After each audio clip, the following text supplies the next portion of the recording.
Cette semaine dans Afrique, nous nous rendrons à la frontière entre l'Éthiopie et l'Érythrée. No Man's Land désertique pendant les 20 dernières années, la zone connaît un regain d'activité depuis les accords de paix entre les deux pays. Nous irons ensuite au Mali où les danses traditionnelles sont mises à l'honneur dans une émission de télé-réalité. Mais tout de suite, les titres de l'actualité. Sans surprise, après 35 ans au pouvoir, le président camerounais a été réélu pour un 7e mandat. Paul Biya a obtenu plus de 71% des suffrages. Nous prions tous les Camerounais de comprendre que le chef de l'État, son Excellence, M. Paul Biya, n'est pas seulement le président des gagnants, il est le président de tous les Camerounais. L'opposant Maurice Kamto, qui arrive deuxième avec 14% des voix, parle de faux chiffres officiels et revendique la victoire. Sous haute sécurité, le président comorien Azali Assoumani s'est rendu dans la médina de Moutsamoudou. La capitale de l'île d'Anjouan a été le théâtre de violences qui ont opposé un groupe de rebelles armés aux forces comoriennes pendant 6 jours, faisant au moins 2 morts parmi les civils. C'est le moment de dire aux Comoriens que estimez-vous heureux. Il faut remercier le bon Dieu qui nous a donné cette stratégie de patience. Mais j'espère que le jour viendra incessamment de s'adresser à la nation lorsqu'on va dénouer la crise, c'est-à-dire récupérer les armes et puis voir les responsables de ces événements. Accusé d'avoir armé les rebelles, le gouverneur de l'île a été arrêté. Il s'était farouchement opposé au référendum constitutionnel du 30 juillet dernier qui modifie les règles de la présidence tournante entre les 3 îles de l'archipel. Dans les faits, cela prolonge le mandat du président Assoumani de 10 ans. Une enquête est ouverte, des gens sont interpellés à la gendarmerie, plusieurs noms sont cités, parmi lesquels celui du gouverneur Salami Abdou-Salam, raison pour laquelle il a été interpellé hier. Et il est devant la loi, il est entendu par la gendarmerie comme toute personne impliquée directement ou indirectement dans ces agissements. Les rebelles n'ont pas été interpellés, ils ont apparemment réussi à fuir pendant les négociations entre des médiateurs locaux et un représentant du gouvernement. L'air épuisé mais sain et sauf, Mohamed Douidji a été libéré dans la nuit de vendredi à samedi. Considéré comme le plus jeune milliardaire du continent, ce Tanzanien de 43 ans avait été kidnappé par des inconnus à Dar es Salaam le 11 octobre. La voiture des ravisseurs a été retrouvée, mais les auteurs de l'enlèvement courent toujours. Nous voulons vous assurer que ce n'est que le début d'une longue enquête. Nous voulons prouver au monde que la Tanzanie est un pays sûr pour tous. Dès que nous avons dévoilé au public, il y a quelques jours, la photo et les détails des personnes que nous soupçonnions, c'est alors qu'ils ont décidé de le libérer, sachant que nous étions sur le point de les capturer, puisque nous avions déjà quelques informations sur le propriétaire de la voiture et le conducteur. À l'unanimité et pour la première fois, les parlementaires éthiopiens ont nommé une femme, Sahle-Work Zewde, à la présidence du pays. Les femmes sont les premières victimes de l'absence de paix. C'est pourquoi, pendant ma présidence, mon objectif principal sera d'assurer la paix en mobilisant toutes les femmes éthiopiennes, les amoureux de la paix, les hommes et tous les peuples du monde qui aiment la paix. Actuellement, c'est la seule femme chef d'État sur le continent, bien qu'en Éthiopie, le poste soit essentiellement honorifique. L'Afrique du Sud a elle aussi opéré une avancée dans les droits des femmes. Le ministre des Finances a annoncé la fin de la TVA sur les serviettes hygiéniques. Une mesure qui va dans le bon sens pour les militantes féministes, même si elle ne va pas assez loin.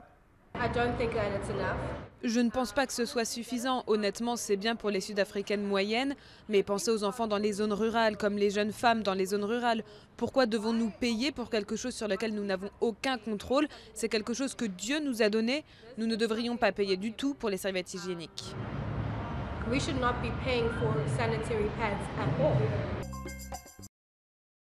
Longtemps gangrénée par la corruption et les trafics informels, la frontière entre le Nigeria et le Bénin est reprise en main par les autorités qui ont inauguré un nouveau poste de contrôle. Il devrait permettre un meilleur partage des informations entre les administrations des deux pays et une lutte plus efficace contre la fraude. Pendant 20 ans, ce poste frontière était déserté. Aujourd'hui, des bus et des camions font la queue pour traverser. En juillet dernier, l'Érythrée et l'Éthiopie ont signé un accord de paix après 20 ans d'un conflit latent. Depuis l'ouverture de la frontière, le nombre d'Érythréens fuyant le régime répressif de leur pays a triplé. Nebat Zerea est parti avec ses 3 filles. Je ne pouvais pas fuir avant parce que j'avais moins de 20 ans. Il faut avoir 30 ans pour pouvoir quitter le pays. Donc je n'avais pas le choix, je devais attendre.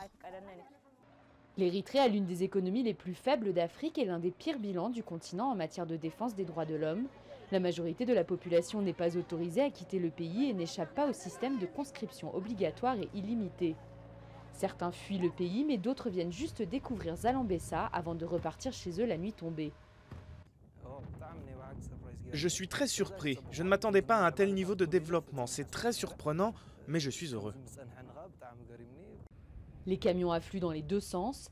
À Senaf, une ville érythréenne située à 23 km au nord de la frontière, les commerçants éthiopiens viennent par bus pour amener au marché tout ce qu'il est possible de vendre pour le plus grand bonheur des Érythréens.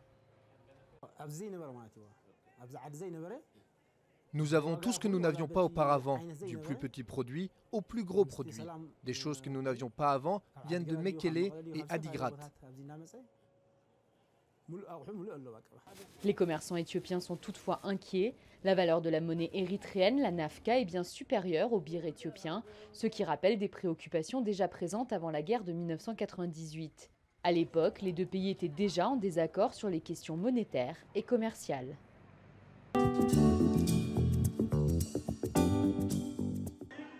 À Bamako, durant 6 semaines, 8 jeunes danseurs originaires des 4 coins du Mali ont participé à Face au Don, une émission de télé-réalité autour de la danse, imaginée par le chorégraphe et danseur malien Sékou Keïta.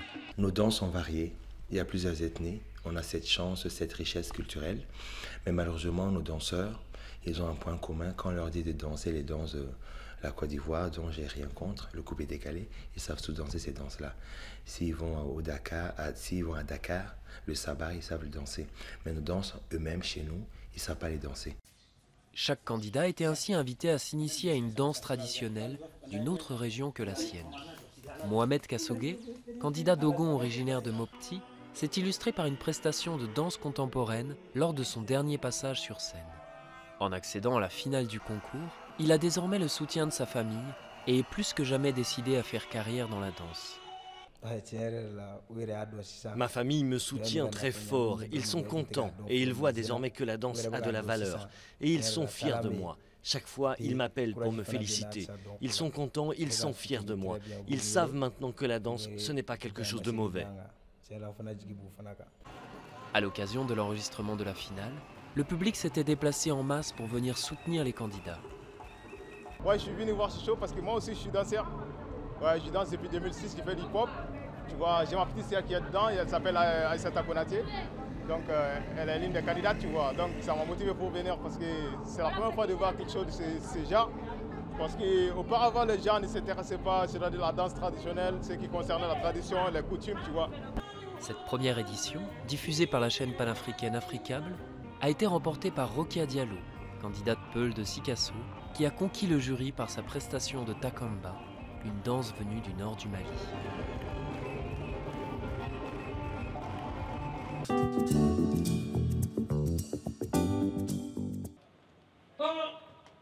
« 17 équipes se sont élancées vendredi pour le Tour du Burkina Faso.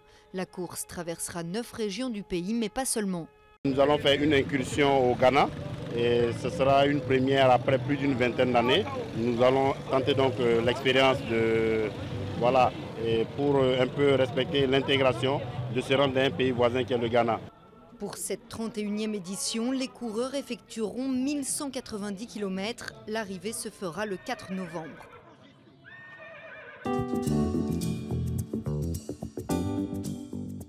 Les membres de la FIFA sont réunis à Kigali au Rwanda pour discuter des réformes souhaitées par le président Gianni Infantino.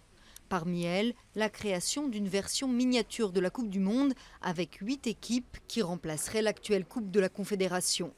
À la semaine prochaine.